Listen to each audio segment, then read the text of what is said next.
You keep thinking it's too late to change, too late to start over, too late to become who you were meant to be, and every time these thoughts arise, something inside your chest tightens, doesn't it?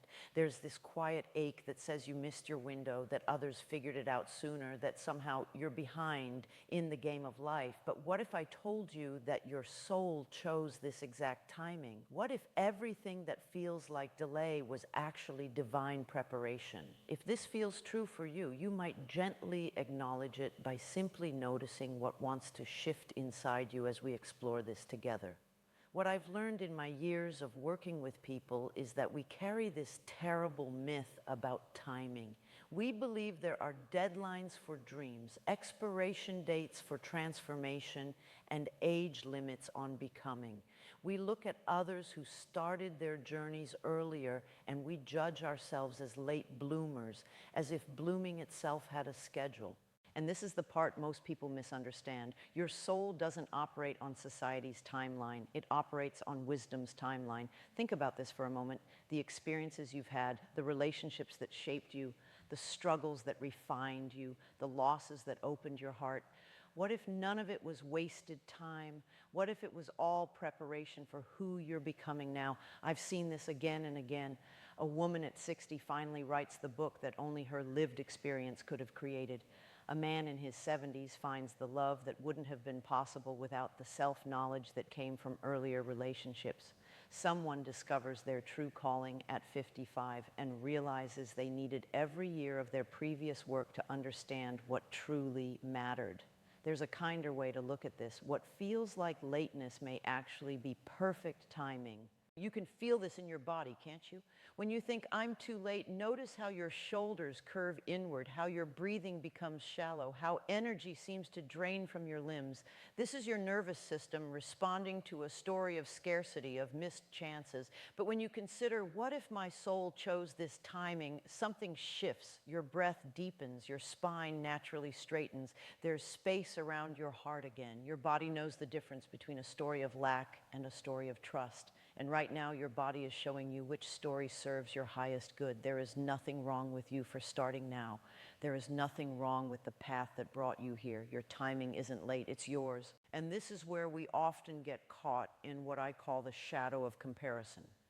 We see others' journeys and imagine they had it easier, that they knew something we didn't, that they possessed some clarity or courage we lack. We make up stories about their straight lines while condemning our own winding paths. But here's what I know. Everyone's path winds. Everyone faces moments of doubt, periods of seeming stillness, times when nothing appears to be happening. The difference is that some people have learned to trust the invisible growth occurring in those quiet seasons. The shadow tells us we should have figured it out sooner. The gift reveals that we needed every year to become who we are today. Think about the depth you carry now that you didn't have at 25. The compassion you've developed through your own struggles. The discrimination between what truly matters and what merely seemed urgent. The patience you've earned through waiting. The wisdom that comes only through lived experience. This isn't consolation, this is recognition. You are not the same person who would have started this journey earlier, and that earlier person could not have brought what you bring now. You might write ready if that's the quality you're recognizing in yourself today. Now let's talk about how to honor this timing and work with it instead of against it. Because understanding this intellectually is one thing, but living from this truth requires some gentle practices. First, try this breathing practice when the too late thoughts arise. Place one hand on your heart and breathe in slowly while thinking, my timing. Exhale while thinking is perfect. Just 3 breaths like this can shift your nervous system from urgency back to presence. Second, keep a small notebook and write down one way each day that your current age and experience serve what you're creating. Maybe it's your ability to spot what's truly important. Maybe it's your skill at navigating difficult conversations. Maybe it's simply your willingness to be gentler with yourself than you would have been before. Third, practice releasing other people's timelines. When you notice comparison arising, gently remind yourself, their journey teaches them, my journey teaches me. You don't need their path to validate your own. Fourth, reframe your relationship with your past. Instead of viewing your previous years as lost time, begin seeing them as the curriculum your soul designed. Ask yourself, how did that experience prepare me for this moment? Often the answers will surprise you. Fifth, create a daily moment of acknowledgement. Before sleep, place your hand on your heart and say, thank you for bringing me to this moment at exactly the right time. Let your body feel the truth of this. Sixth, when making decisions about your future, ask, what wants to emerge through me now, rather than what should I have done years ago? This shifts you from regret into possibility. Seventh, surround yourself with reminders that growth has no expiration date. Find stories of people who bloomed later in life, who made their greatest contributions after 50, 60, 70. Let their examples normalize your own timing. If you practice even one of these tonight, you may come back and simply write, done. And here's something else we need to address gently. The voices around you that may not understand this timing. Family members who worry you're taking too many risks. Friends who suggest you should be settling down, slowing down, playing it safe. Well-meaning people who say things like, aren't you a little old for this? Or maybe you should be more realistic about your age. These voices can shake your confidence in your soul's timing. They come from their own fears about aging, their own regrets about dreams they abandoned, their own conditioning about what's appropriate at different stages of life. But their limitations are not yours. When you encounter these responses, remember this: other people's discomfort with your growth often reflects their own relationship with possibility, not the truth about yours. You don't need to convince them. You don't need their permission. You need only to stay connected to the quiet wisdom that brought you to this moment. Try this simple practice when external doubt creeps in. Place both hands on your stomach and breathe deeply. Say internally, I trust my inner knowing more than outside opinion. Feel how this settles your nervous system. Your body will always recognize truth over others' projected limitations. Sometimes the pressure comes from within our own families, from adult children who want us to fit their image of what a parent or grandparent should be doing. This can be particularly tender territory. We want their support, their understanding, but we also need to honor what's calling us forward.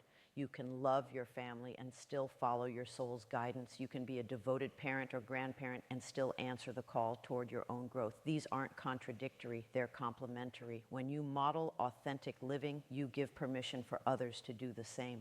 There's something profoundly healing about watching someone step into their true path, regardless of age. You may find that your courage to begin inspires others who have also been waiting for permission they thought would never come. And let's be honest about something else. Part of what makes this timing feel late is that we're living longer, healthier, more vibrant lives than previous generations.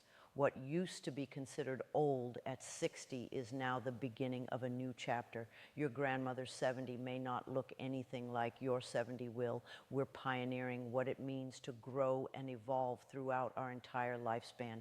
There's no roadmap for this because we're writing it. Every person who chooses growth over settling, expansion over contraction, is helping to redefine what's possible at every age. As you begin to live from this truth, you'll notice something beautiful happening. The energy you've been using to regret your timing becomes available for creating your future.